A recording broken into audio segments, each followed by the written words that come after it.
Pixie, and you're watching Pixie's Pit. On today's show, we're going to be talking about AEW's Fight for the Fallen, and we will be trying Miss Vickies balsamic vinegar and sweet onion chips, which was a request from my friend Claudio. And I figured while we're on the vinegar chips, let's compare them to another vinegar chip, Ruffles sea salt and vinegar. So we're going to try the chips first, and then we're going to get right into AEW's Fight for the Fallen. So let's open these up. Okay. Smells like vinegar. Pour them in our bowl here. Okay. So this is what they look like. They smell very vinegary right from the get-go. And we're going to taste them.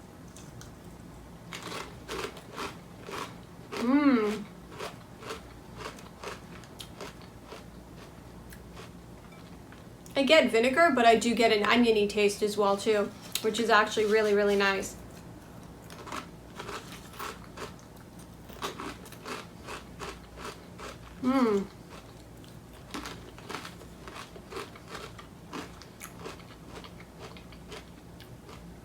That's going to be a 9 out of 10. Horns in the air. Thank you, Claudio. Those are awesome. They're like a salt and vinegar chip, but they have this great onion taste to them that's not too overpowering. It just hits perfectly. All right, going to move along to the Ruffles salt and vinegar.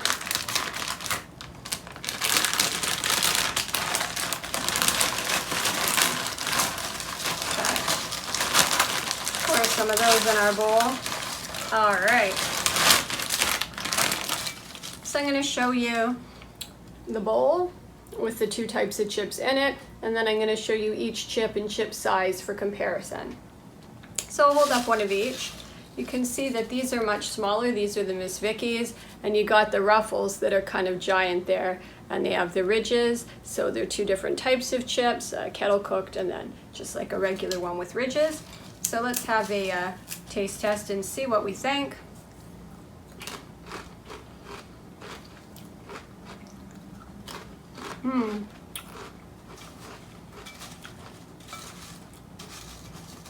Classic.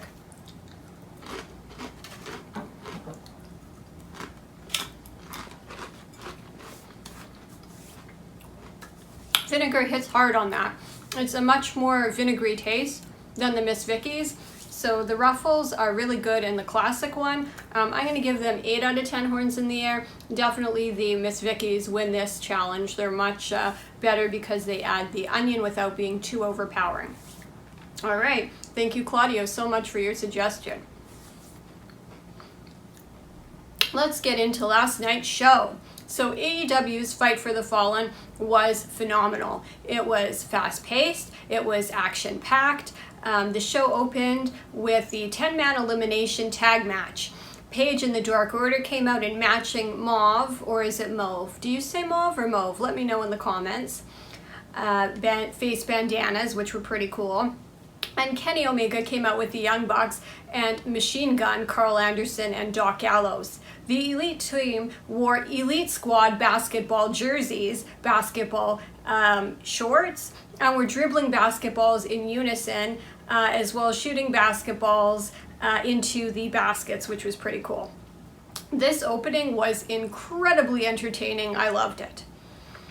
Omega and Paige were ready to face off, but Omega tagged in Anderson, who was immediately knocked down. The ref lost control of the situation as well, and a brouhaha emerged right in the center of the ring. Alex Reynolds superplexed Nick to the outside of the ring, where he landed on members of the Elite. The Dark Order then took turns clotheslining Anderson in the corner. And also Reynolds was the first to be eliminated. Grayson hit Anderson with the fatality and he pinned him. John Silver tossed Matt Jackson across the ring. Grayson executed a Star Twister press on the Elite, but he slightly overshot that, and he gets the Elite as well as some of his own teammates. As Grayson and Gallows brawl into the crowd, both are counted out. Uno attempts a senton bomb, but Omega puts his knees up. Omega then delivers the V-trigger and the one-winged angel, and Uno is eliminated. Silver used an airplane spin on Nick Jackson, which was cool. The Young Bucks powerbomb Paige onto the corner of the ring. The Young Bucks hit Silver with a Meltzer driver outside the ringside. Nick tried to sink a basket while delivering the Meltzer driver, which was actually pretty cool. Too bad that he missed. Omega spit in Paige's face. The Bucks super kicked Paige. Nick used a 450 splash.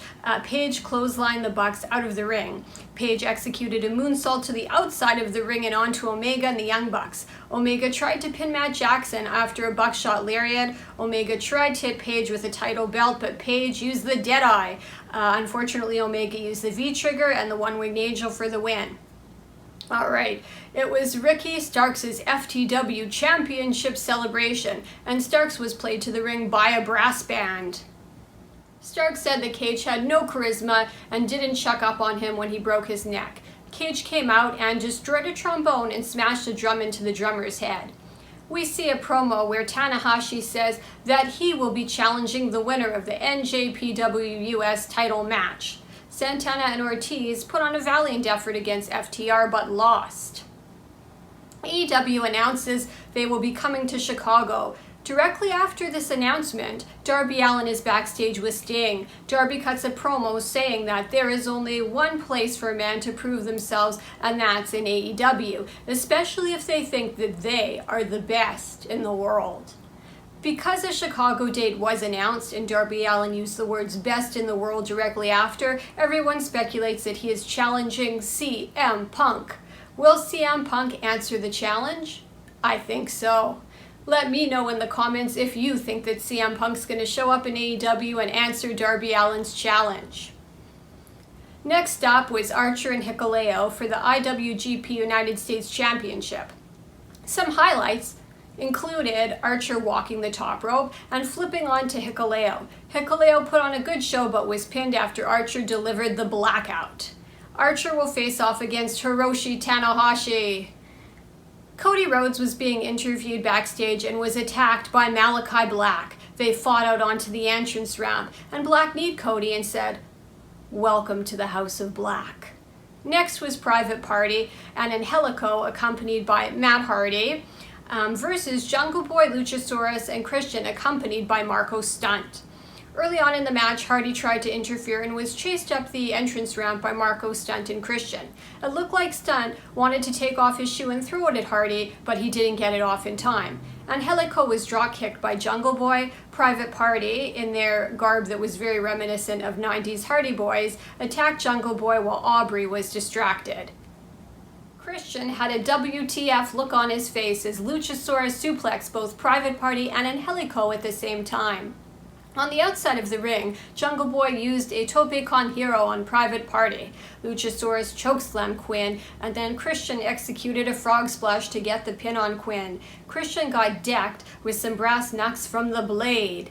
Thunder Rosa defeated Julia Hart with the Fire Thunder Driver. Moxley delivered a promo, but there was no sound at all as it cut to picture-in-picture. If anybody happens to know what Jon Moxley said in that promo, please let me know in the comment section below. The fans were rabid throughout the night. The next match was the main event, the Painmaker, Chris Jericho versus Nick Gage. MJF ate popcorn while on commentary.